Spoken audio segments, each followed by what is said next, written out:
Okay. Right, I'll calm down and then you can... Fuck, my lipstick again. Okay.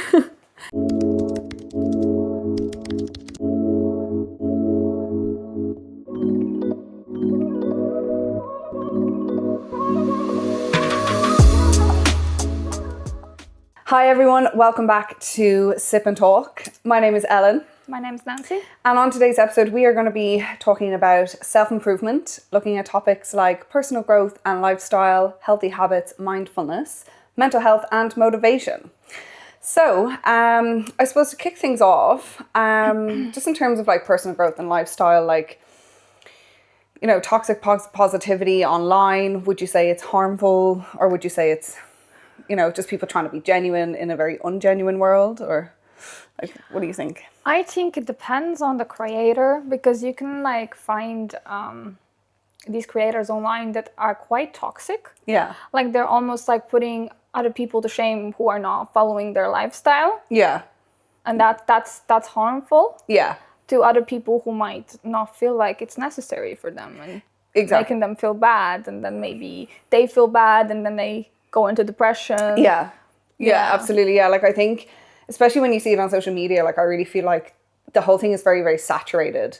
So positivity online, it does come across as very disingenuine or like, yeah, not authentic.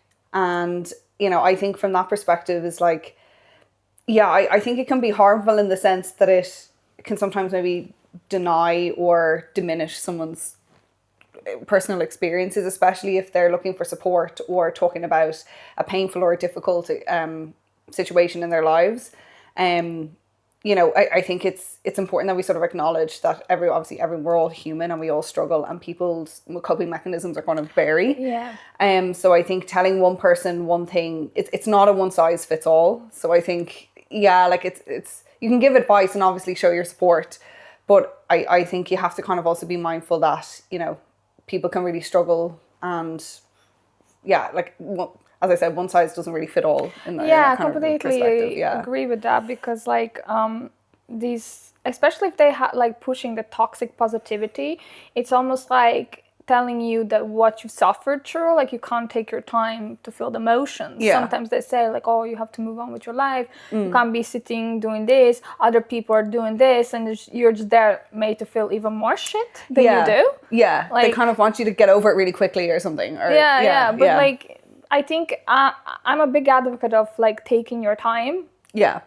Going through the pain till you feel better. I think that's the proper way of healing it, because if you like buried it down, it's eventually gonna come out. Yes, exactly. And it's gonna be worse. Yeah, for sure. I think, I feel like very often you'll see it when you come across someone online to maybe talking about something that's quite traumatic. So I think trauma in general, people tend to kind of not diminish it, but they'll always be like, I'm so sorry you're going through this, but there's something worse happening in the world, or I'm so sorry that this happened to you, just push on, and trauma makes you stronger, and all this kind of like, you know, I don't think we need to be pushing that kind of narrative, because trauma, depending on the extent and the person, can break people, and people, you know, and like, it doesn't always make people stronger. People don't always come out the other side, you know? Yeah, I agree with that, because like, I don't agree that you should tell someone like, oh, I'm sorry you're feeling like that, but I don't know, people are starving in this part of the world, or I don't know, someone's getting bombed today. But like, just because someone has a different experience or is going through something worse, that does not make your like trauma less valid or less like, you know, because as you said, everyone deals with trauma differently. Yeah. Like some people are stronger, some people are not as strong with dealing with like maybe minor traumas or big traumas, like, you know. Yeah. So like, I don't think that's fair to say like at all. No, I don't think we need to be pushing that kind of narrative. But or like maybe it's just because people feel like, oh, everyone's talking, like trauma is kind of a trendy word now. Everything is traumatic, even though it could be something super minor. So I think it has now become, it's not taken as seriously. So therefore the responses to it are now not genuine. And it just kind of unfortunately has sort of spiraled because, as I said, like I feel like that domain on social media, particularly you see it on TikTok and Instagram, is very saturated. And we're all looking for sympathy, we're all looking for support, but maybe from the wrong types of people. Yeah, just like constant validation seeking online. Yeah. I think that would also bring us into the next Yeah, debate absolutely, of like delusional confidence versus healthy confidence, because I think nowadays on Instagram and TikTok there's a lot of promotion of like almost delusional confidence. Like you should romanticize your life kind of confidence, and like you're like, it's not bad to be the main character in your own story, you are the main character, but like there has to be also like a healthy line, because if you're delusionally confident, like you're just gonna end up being an asshole. Yeah, 100%. Yeah, delusional confidence. That just reminds me of like this old adage where people say that, you know, confidence is quiet, and if you're so as in like you don't have to be bragging about all your accolades or shouting from the rooftops about all the great things you've done. You know, you can quietly sort of keep that to yourself. But I think generally people that aren't really succeeding or aren't really doing as well as they're letting on to be tend to be the loudest about it. And I think it's quite easy to tell. Yeah, I agree. I think because they're trying to kind of like, how do you say, compensate for what they're lacking in life. So they might actually not even feel confident themselves, but they're pushing this agenda online. So everyone kind of like follows that. Yeah. So they don't feel as bad. But then everyone's going to feel bad. And then you come out as an asshole and then, Yeah, exactly. Yeah. So I think healthy confidence is really important. But I think that's just built... I think confident people, it comes from childhood. You know, I think the foundations and values that your parents bestow upon you and how they actually help you construct your life and how the role that they play as the architecture of your life as a child is going to determine an insecure adult from an actual, genuine, healthy, confident one. Because I think, you know, when you're a child, you have to learn self-esteem, you know, you have to be able to, and then, you know, develop self-esteem, have a good sense of self and self-belief, and, you know, and I think then you can go into adulthood taking on tasks that, you know, you actually can believe that you can do. And then, you know, I feel like you generally will live like a more fulfilled life. That's what I've learned, because I see like my husband, for example, Austin, I think he was, he came from his parents were strict on him, but I think he was taught that there's nothing he couldn't do. And I think, yes, he feels anxiety and yes, he feels nervous. He's a human, but I think he's really not afraid to put himself out there, try new things, and he doesn't care about failing. If he fails in front of people, he doesn't care. And I think that's the crux of it, because, you know, I think Austin has like the perfect example of, like, as you said, quiet confidence. And I think that's the best type of confidence, because correct me if I'm wrong, but I think confidence is pure vibe. Like, about vibe, okay. It's about a vibe. Like, it's not like bragging what you've done, what you haven't done. It's more like how the person carries themselves in a room around people. So it's the vibe you feel from them. Like you embody it. It's like how sure of you are of yourself, and other people around you are gonna feel it. Like, I think that's why I say Austin's a perfect example of it, because he doesn't like brag about anything. He might be quiet often, but like he does come across as someone who's quite sure of himself, and quite confident, and you don't really need to do anything else. That's what's going to attract people to you. Exactly. I think he's like genuinely magnetic because of that reason. I think you summed it up better than I did. Yeah, for sure. He's but you know, if I kind of find myself struggling with something, like, he's the best person to go to, because I think he just kind of always knows the right things to say. And, you know, if I have self-doubt, he's always the first one to try and like get rid of that for me, or like try and make me feel better about it. And he's like, like, you know, and then he'll share a very genuine experience of a time that he struggled and he overcame it. I know that sounds very like, oh, like, so what?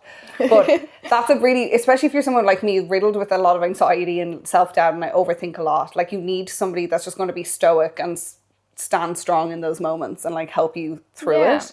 But you're right, like he's very magnetic, because he just embodies the idea of confidence. And I think those are the best type of people, like who have like that quiet confidence about them, because you don't need to explain, you just feel it from them, you know. Exactly. And I suppose just on that note, like, is there any kind of advice that you would give your younger self now? If you had to like really, really think about it. I would honestly, yeah, I think I would give myself advice of like, don't think too much of what people think about you or say about you, and you don't like follow everything that's going like nowadays compared, like, okay, when we grew up it wasn't as trendy as now TikTok and Instagram is, but like if I was growing up in this time, I would like not to watch everything online and take it so seriously. Like, you can't always be positive and you can't always be confident. Like, you know, there's a line and you should give yourself some grace. Yeah, I think that's really lovely. Yeah, to just be kind to yourself and give yourself some grace, and not to put yourself under so much pressure. Yeah. I think for me it would be like, you know, really pay attention to the gut instinct, and you know, sometimes the body can pick up on things faster than the mind. And the mind, our brains are designed to be rational and to, you know, identify threats and get us out of sticky situations. But I think the body, you really listen to the body when you're around people that drain you or make you feel like shit, or anyone that's acting kind of weird around you, like, just, you know, listen to your instincts. Listen to the instincts. Like, don't talk yourself out of that. And yes, okay, benefit of the doubt is important. I think, you know, you should always give people a chance.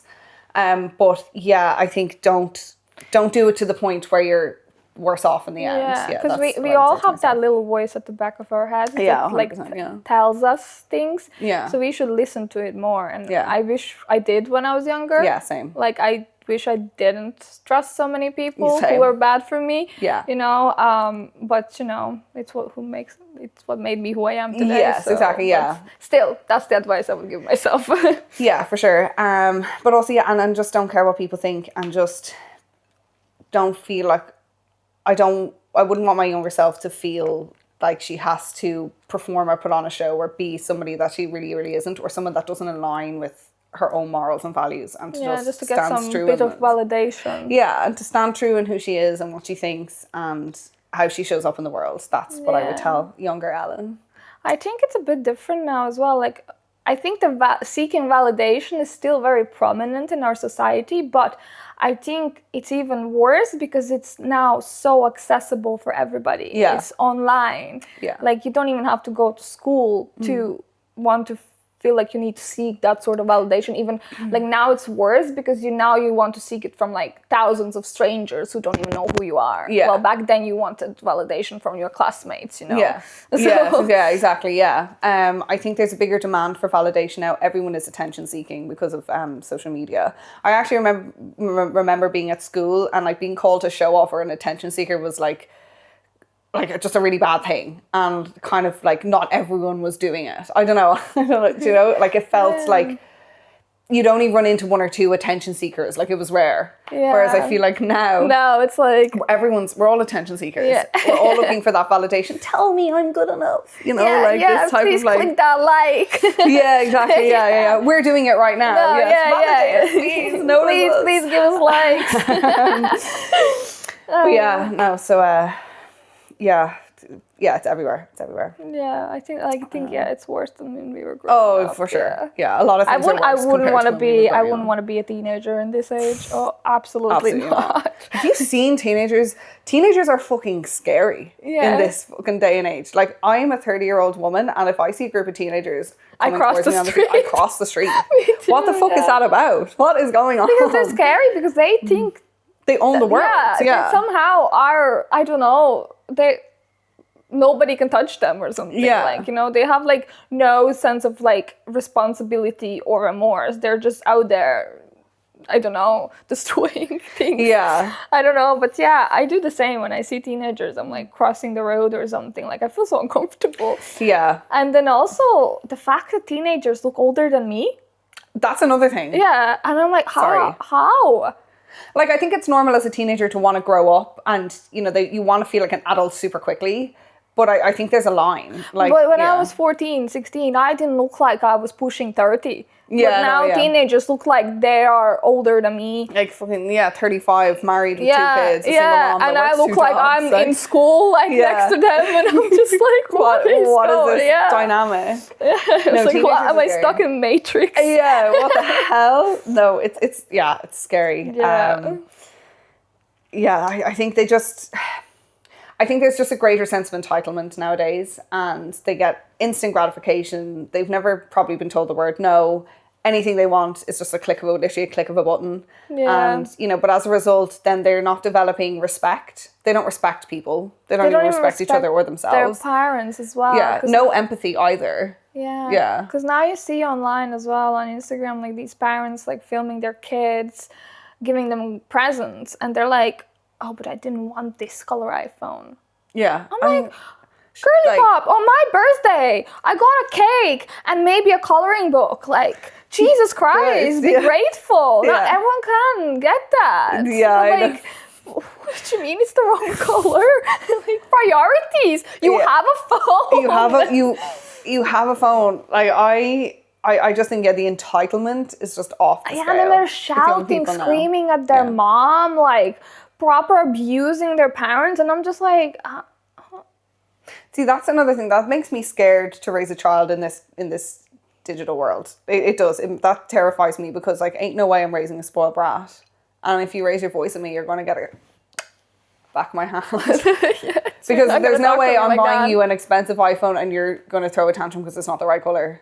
Yeah. Absolutely not. Or like Mary in school has this, and I was like, okay, good for Mary. Yeah. Doesn't mean you have to have it. Yeah. Oh yeah. I got that too. Yeah. And then my parents were like, and so what? So, yeah. like, my mom was the same. I was like, oh, everyone has like these new like shoes or whatever. Like back in the day, you had to like wear like the new Nike. Do you remember sneakers. Heelys? No, we didn't. It was all about Nikes in my class. Heelys. I'm also like 2 years older than you. Yeah, it was all about Nikes. Okay. It was like, yeah. So everyone had like shoes or even like, do you remember? I don't know. It was if you played with Beyblades. Beyblades. Yeah, I remember Beyblades. and everyone in my class had it, Yeah. and I cried my eyes out to my mom, and I was like, "Hey, everyone's playing with it. Everyone has one." And my mom's okay, and she eventually bought it for me, but like, and then I broke it. And then my mom said, "This is why I don't buy you things." Oh, and then I broke it. So like, yeah. But now it's different. Now kids demand it, and they are like giving it on a platter. Yeah, expensive designer clothes, designer bags, expensive holidays, nice phones, and they're only 12 years old. Yeah, I like designer brand. I don't even own anything that is designer brand. And a 12-year-old is walking around in Louboutin bags and whatever. Like, and I'm just like, yeah, no. Where am I? It's gone to the dogs. The world has gone to shit. Yeah. But so just bringing it quickly back to the self-improvement. I don't know if you've ever experienced burnout in your life. I certainly have. And yeah, it's hard to kind of rebuild your confidence after it, I think. Or maybe like you've experienced something that has taken you a while to kind of put the building blocks of your life back together. Yeah. Yeah, I think I experienced burnout and heartbreak at the same time. Yeah, I think that's rough. Yeah, because when I was working so many hours, and I felt like I had literally no life outside of my job. Like the 2 days I got off a week, like it just like I was so tired. I didn't want to do anything. I didn't want to socialize. I didn't want to go out. Like I had so much laundry to do, so I would have something to wear to work, you know. And like my Sorry, I'm so sorry. It's okay. I'm so sorry. You're just really thirsty. It's okay. Sorry, everyone. Yeah, where was I? At work. Yeah, at work. So I feel like I didn't have a lot of time. And then obviously when I left my job, I left the country, and then I got heartbroken. And then I felt like it all like kind of like I didn't even recover from my work burnout when I already had another thing happen to me. And then like it is actually really hard to build up your confidence, because then you don't even know what to do with yourself after. Yeah. You're just like, well, like how do other people carry on? And especially now when you see people online with this positivity and like, oh, I'm going to do this and you're just there like, oh, I'm just lying in bed and crying myself to sleep, and like I'm worth nothing. I'm doing nothing with my life. Yeah, that's rough. Yeah. I mean, the two things, like burnout is one thing, but really bad heartbreak is another. That's, And I think like I felt extra bad because like I was burnt out from work. I didn't really want to work, but I felt like if I worked, at least I would have something to focus on, something to do. And then I was thinking, I'm 30 years old, almost turning 31. That was last year when I was thinking that. And I've done absolutely nothing with my life. I'm back with my parents at this big age, and I just felt so bad. And I didn't really want to work because I still felt like I needed to rest after that. Yeah. And plus the breakup, and I was just like an emotional mess. And I'm just like, well, what am I doing in my life? Like, Yeah. like I'm not good enough for anything.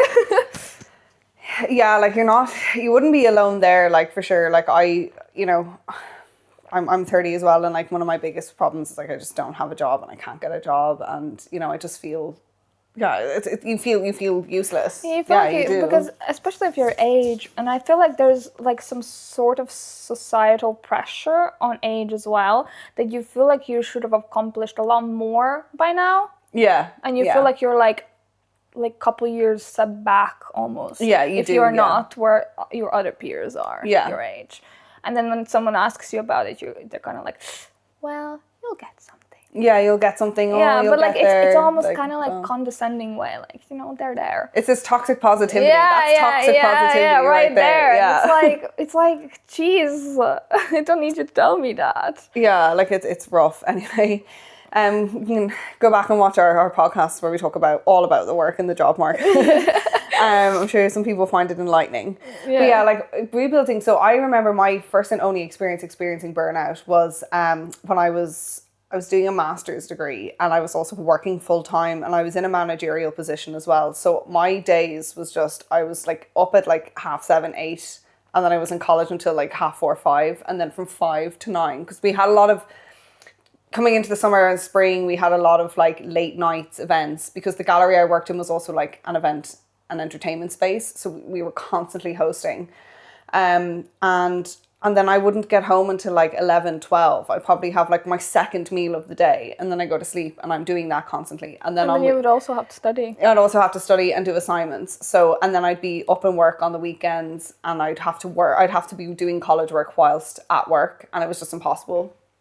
And I remember afterwards, I think I disassociated a lot during that time, because I was just go, go, go, go, go. I was in such a chronic state of like crazy high cortisol every day. Every single day I wake up, I was a manager and I was in the group chat. I had a lot on my plate. Yeah. I'd wake up, the first thing I'd see is just bombarded with text messages from people at work being like, Ellen, this has gone wrong. This is like, it was just, like on the go all the time. It's just a lot.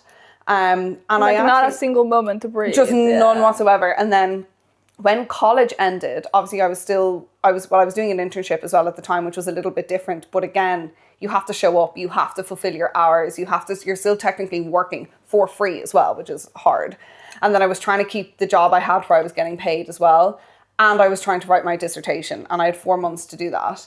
I don't know how I did it. I would never ever do it again. And there was I remember a lot of my peers were just in college. They were like, we're going to get a job afterwards, because it was just too much.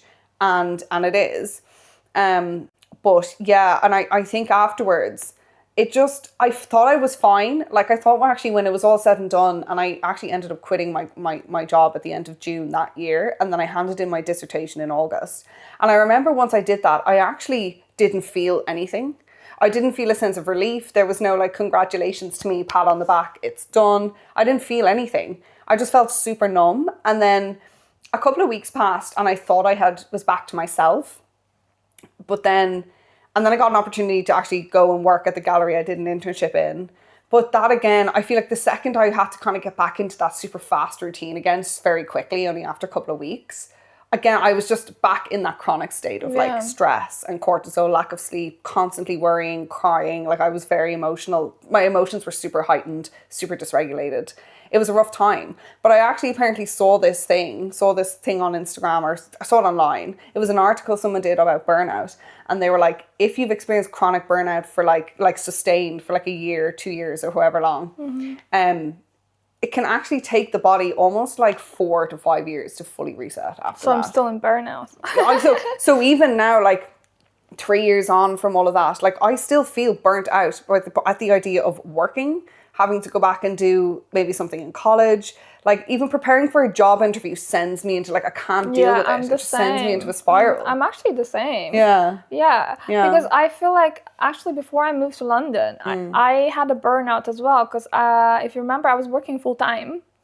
And I was in college as well at the time. And I was full-time college. And I was same as working me, full-time. And I was working night shifts on the weekends and day shifts on like weekdays. The weekdays, yeah. Yeah, so my schedule was all over the place. And I was, same as you, I would do all my assignments in work. Yeah. Because my shifts were like 12 hours long. So I didn't even have time to do them any other. Yeah, any other day, yeah. And I remember I think I got into such a depression that I just quit my job and quit college. Yeah. And then I took like a month to myself and then I moved to London. And then I went into another burnout after that. Yeah. So yeah. And now like even like I think we talked about this last week or the week before when we were like waking after 11 and I told you and you told me the same thing that like I feel so tired even though I'm doing nothing. Yeah. Yeah. Like as if like I've worked I don't know what, like ran a marathon. Yeah, and I think because I think you and I have fallen into this trap, and it's again something you see online of this like a toxic productivity. Like there's this need to constantly be doing something all the time, like every single day. grinding, and hustling, and whatever the fuck you want to call it. God forbid you, and like if you're on holidays, you have to kind of be working on holiday as well, and you can't just have a rest. Like, what is that? I feel like we fell into that pattern. Yeah, because you have to be constantly working if you want to achieve something. You have to do extra hours than you are assigned to. But then you don't have a life, and then you have the burnout, and then you have a mental breakdown. So yeah, it's that kind of nonsense narrative around productivity or what productivity is supposed to look like and feel like. That's what causes burnout. That's what's causing people to literally collapse because they can't do their job anymore. Like, you know, like it's because your mind and your body can handle so much. Like you need to have rest time. You need to not think about work or about school, whatever you're doing in your life at the moment.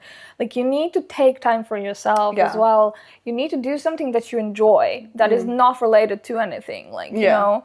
Else. Yeah, no, so yeah, when I was during that really stressful time, I still managed. I think I read the most I've ever read in that year as well, because I was like, I need to just read something, first of all, that's not academic, and I want to read about someone else's stress.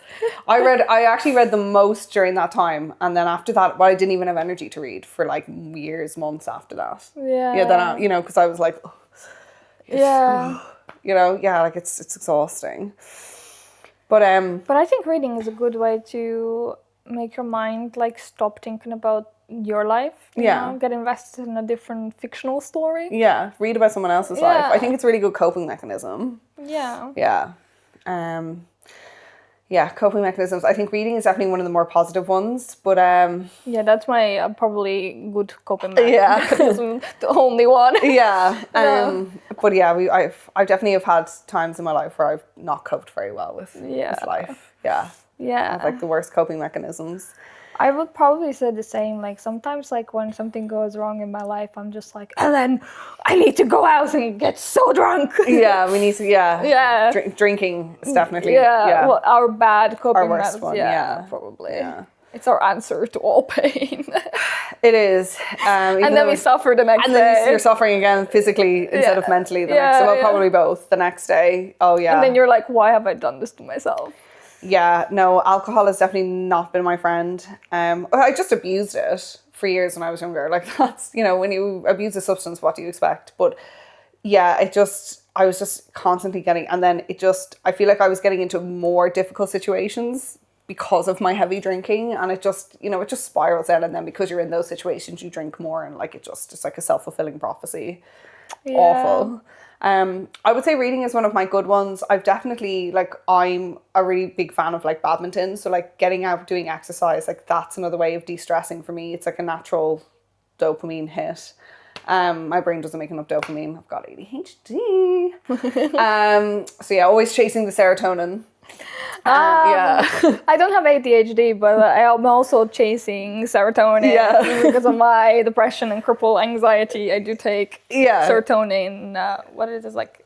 Enhancers? Enhancers, yeah. I call them uppers. Oh, the uppers, So that's kind of, I would say, like a good coping mechanism as well when I feel stressed. But obviously, like I'm not working at the moment, so I'm not in a constantly consistently stressful environment. But that doesn't mean I don't feel down or, you know, upset or exactly. Yeah. Even on being on antidepressants doesn't make it all go away like this. You know, it's not all fixed, but you do feel obviously much better. Like I probably wouldn't have left my bed if it didn't start them. Like I'd be there crying and like I don't know, being like this. But as my mom said, I looked really bad when I came back. So when I started them, like but also I think doing our podcast, like starting this and seeing each other every week and actually talking about our thoughts and feelings, I think that helps us a lot as well. It kind of just feels a bit like therapy. Like, yes, we're talking to a camera and virtual people, but we're also talking to each other. In front of us. So Yes, like exactly, giving therapy to each other, I suppose. But but it's good because also when you're like stuck in your life, like we are at the moment with like no job prospects on the horizon anytime soon, I feel like it gives us something to do. Yes. So we're not like constantly sitting at home and feeling bad for ourselves. Like it's good to go out and socialize. You should. You shouldn't sit at home and just feel bad. Yeah, exactly. And like, it's good to have a hobby. Yeah, it's a hobby, and like we have to work at this and like, you know, sit down and, you know, I'm sure everyone out there who has a podcast knows exactly what goes into it. So like we, you know, you're kind of doing that you're chipping away at that throughout the week. So like, yeah, it's just nice to feel like you have a sense of purpose and being productive, but not in a way that's causing chronic stress. Because it's fun. This is fun. Yeah, it's fun. We pick like topics and what we want to talk about, and it's creative. I love creative things, as you do, and I think that's good as well to do something creative for mindfulness. Another thing that helps me as well, like doing spiritual things. Yeah. Like, really, you know, really into that, I'm really into that. So I have like my crystals and my incense and my candles and like, you know, my little rituals. That helps me a lot as well. Sometimes when I feel really, really down, I do like a cleanse of my room or something, and it actually does. Maybe it's like all like nonsense, but like it helps me. So but it's important to you and it matters to you and you get something out of it. Like that's the important thing. Exactly, because you call it a hobby as well, because like it makes me feel peaceful. Yeah, exactly. I'm a big fan of like ASMR. So like when I need to like calm down or de-stress, ASMR is my jam. Maybe we should do a whole episode next time just whispering. I wonder what our fans. Let us know in the comments if you would like to see that. If you're a big fan of ASMR, I think that would be fun. Oh, will we leave it there? Yeah. Okay. We'll be back. That was so awkward. We'll be back. We'll be back. Okay. Anyways, thank you for watching. Thank you so much for watching, and stay tuned for part 2. Thanks, everyone. Thank you. Bye. Thanks, bye.